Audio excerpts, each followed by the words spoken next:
appreciate you stopping by the booth here. And what is your name? Ernest Banks. Ernest Banks. So Ernest, what brought you out this evening?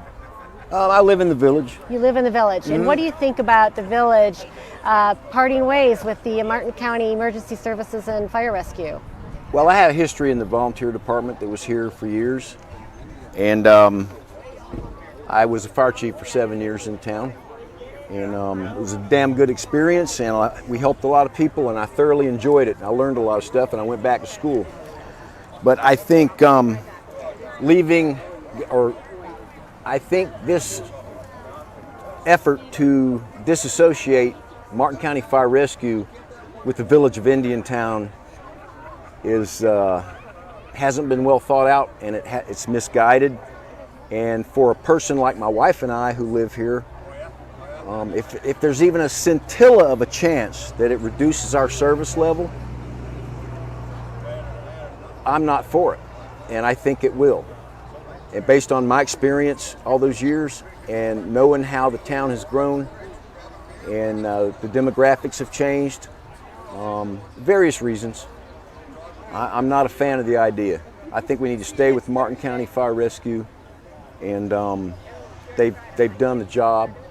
Well, Ernest, you were a volunteer fireman for many years, so you know how important the job is. What about the training for these folks? We know that Martin County Fire Rescue personnel are highly trained. Yep. They're cross-trained to be EMTs as well as firefighters. Yep.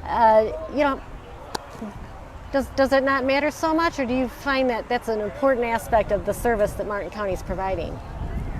Well, yeah, I mean, the training is key, because it's not only to keep yourself out of trouble as a participant in the process of rescuing someone, but making sure that you don't hurt them worse, making sure you can get them extricated or whatever in a timely, safe manner, and then getting them to the hospital without further injury. I mean, there's so many things, there's so many facets to it. I can't describe all of it, and you know, it's a complicated business, and requires a tremendous amount of training, and you've got to stay on it. You've got to keep training, because of the things you encounter change all the time as a firefighter or even a medical person. So it's like anything. I work in the gas business now, and it's largely the same thing. Right.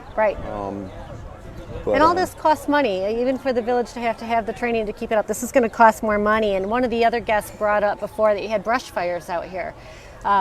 They're not contracting for brush trucks, where the county's already providing 2 brush trucks, mm-hmm. you know, and a tanker. So there's a lot of equipment that also is needed to fight any kind of fire or respond to any type of emergency, where Martin County has all this equipment. With the hybrid version that Indiantown's looking at, you're not going to have as many resources available to you. Right, and the water supply system, I know from experience from testing hydrants back when I was in, the water supply system in Indiantown is questionable at best, based on flows and things. It's an old system. Mm-hmm. So you have to have a tanker, or maybe even more than one. They can call in 2 or 3 tankers if they need them. Right. Whereas, you know, this is the thing that's important. And I don't think, like Mr. Jenkins was saying, what's that going to save me, $50 a year on my taxes? I don't think that's not a good cost-benefit ratio. I don't think anybody's done that analysis. So, you know, I'm not a fan of leaving Martin County Fire Rescue. And what would you say to your council members if they were standing right here? I would say, please rethink this.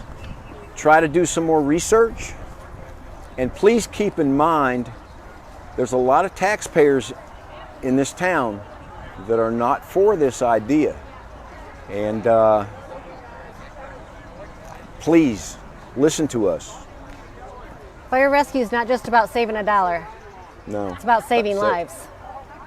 Yep, it's about saving lives. That's right. Ernest, thank you so much for stopping by. Please share more. No, if you've got more to share, please do. This is the time. I probably should be quiet. Well, thank you for stopping by. I wish you all the best and hope this turns out positively for everybody. Appreciate you coming out here this evening.